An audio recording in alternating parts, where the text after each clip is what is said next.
Hello दोस्तों, कैसे हैं आप लोग। आज हम सीखेंगे GST3B फाइल कैसे करते हैं।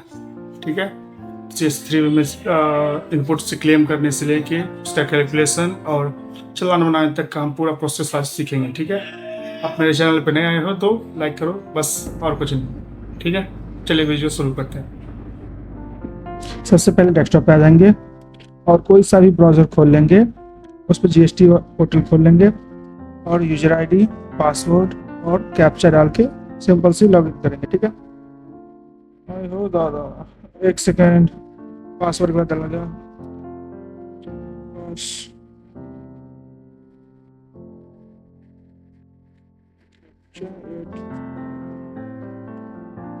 ठीक है, लॉगिन करते हैं। ये लास्ट 5 एजेंट खुल गया।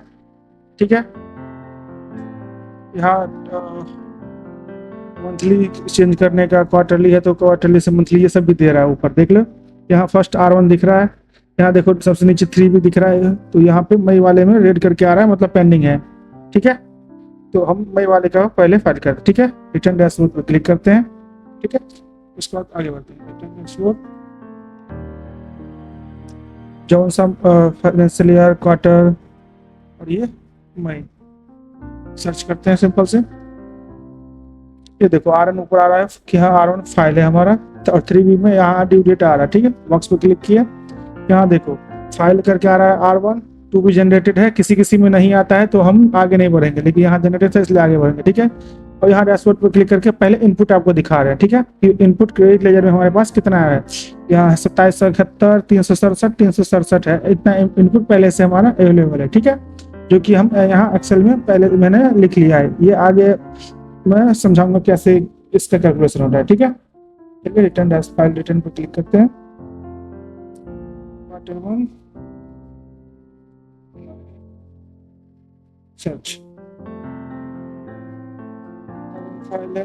ठीक है, बॉक्स पे क्लिक करते हैं 3 वाले पे, ये देखो है ना, R1 फाइल है, टू भी जनरेटेड है, सब जनरेटेड है। क्लोज करेंगे, ये देखो ये रेड आ रहा है क्योंकि यहाँ रिवर्स चार्ज था, और रिवर्स चार्ज मैंने नहीं लिया है, और ना ही हम रिवर्स चार्ज टैक्स पेमेंट करेंगे। ठीक है, ये CGST SGST आउटपुट में हमने जितना फाइल किया वो है। ये है एलिजिबल ITC, जो कि इनपुट हमारे 2B में जितने भी आ रहे हैं, जैसे कि ये है मई का फाइल कर रहे हैं, तो मई का 2B में हमारे पास इतने मतलब बिल आ रहे हैं, मतलब इतने हमने परचेज किया था। तो ये देखो CGST SGST IGST में आ रहा है, ये हमने यहाँ लिख लिखा है। ठीक है, इसका भी कैलकुलेशन होता है कि पहले IGST से पहले IGST खत्म होगा, फिर भी टैक्स बन रहा है तो फिर CGST से खत्म करेगा, लेकिन SGST से SGST से भी खत्म करेगा। लेकिन CGST SGST के केस में ऐसे नहीं होगा। CGST पहले IGST से खत्म करेगा, फिर CGST से खत्म करेगा, उसके बाद टैक्स अगर जो बन रहा है तो पेमेंट करना पड़ेगा हमें टैक्स, लेकिन SGST से नहीं खत्म करेगा। सेम SGST से भी ऐसे होते हैं, IGST से पहले खत्म करेगा, फिर SGST से, CGST से खत्म नहीं करेगा।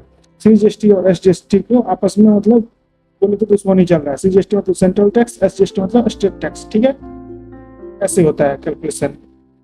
अगर ये समझ में ना आए तो अगली वीडियो में हम इसी का कैलकुलेशन का वीडियो बनाएंगे। ठीक है, सिंपल से हमने मैच कर रखा है, ये हमारा मैच है। ठीक है, और ये आ रहा है हमारा लेट फीस और इंटरेस्ट, मतलब 170 आ रहे हैं ना दो बारी, ये हम दिखाते हैं। ये दिखाएंगे ना 170 ऊपर देखो, यहाँ 170 प्लस 170 है। ठीक है, तो ये हमने मैनुअली लेकर रखा है। ये सब ओके है, सिंपल से सेव करेंगे 3 भी। ठीक है, नीचे आ जाएंगे, ये देखो एरर आ रहा है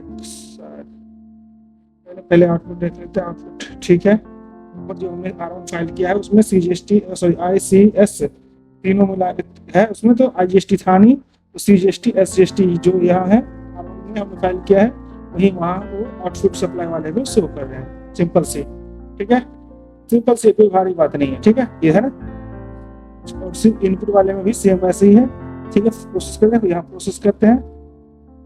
ये देखो एरर आ रहा है केवल, हाँ ओके,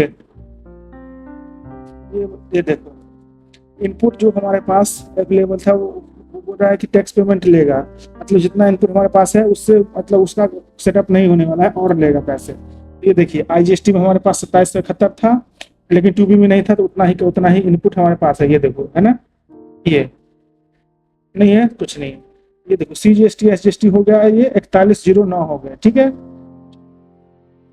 ठीक है, 4109। यहाँ देखो पहले से 367 था और ये ऐड हो गया तो टोटल 4109 हो गया CGST SGST, क्योंकि यहाँ पे हमारे 2B में आ रहा था 37,42। ठीक है, टोटल मिला के 10,000 करके समथिंग में आ रहा है ना।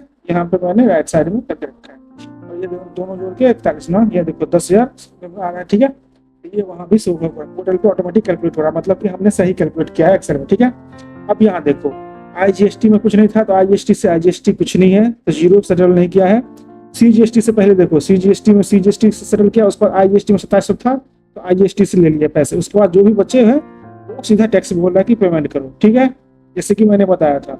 उसके बाद सेम SGST में ऐसे ही है, पहले टैक्स पूरा टैक्स बनना क्योंकि IGST में हमारे पास था नहीं। ठीक है, और ये लेट फी भी आ रहा है 170 करके।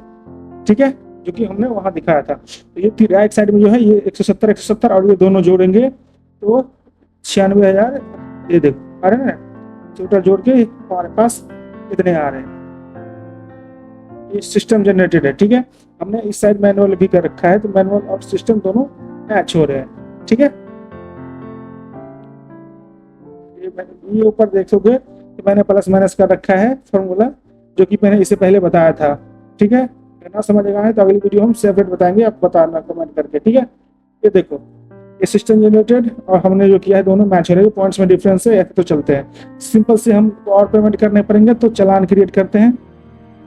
क्रिएट चालान, पहले मैं अगर चालान पेमेंट के बाद मैक पेमेंट करेंगे, सीधा ओके करेंगे और सीधा 3B फाइल हो जाते हैं। लेकिन हमने हमारे पास इनपुट नहीं है तो क्रिएट चालान पे क्लिक करके। ठीक है, क्रिएट चालान पे क्लिक करें, ये देखिए 96,147 रुपये का टैक्स बन गया। ई पेमेंट पे क्लिक करेंगे और जनरेट चालान, ऊपर आ रहा है चालान जनरेट। ठीक है, और यहाँ डाउनलोड करेंगे और ये हम सामने वाले पार्टी को भेज देंगे तो वो पेमेंट करेगा, उसके बाद सीधा OTP लेके फाइल कर लेंगे। ठीक है, आशा करता हूँ कि आप लोग अच्छे से समझ गए हो। अगर कुछ भी कंफ्यूजन हो तो कमेंट कीजिए, मैं जल्द से जल्द जवाब दूंगा। ठीक है, तब तक के लिए मिलते हैं हम अगले वीडियो में। ठीक है, तब तक अच्छे से रहिए आप लोग। ठीक है, टाटा बाय बाय।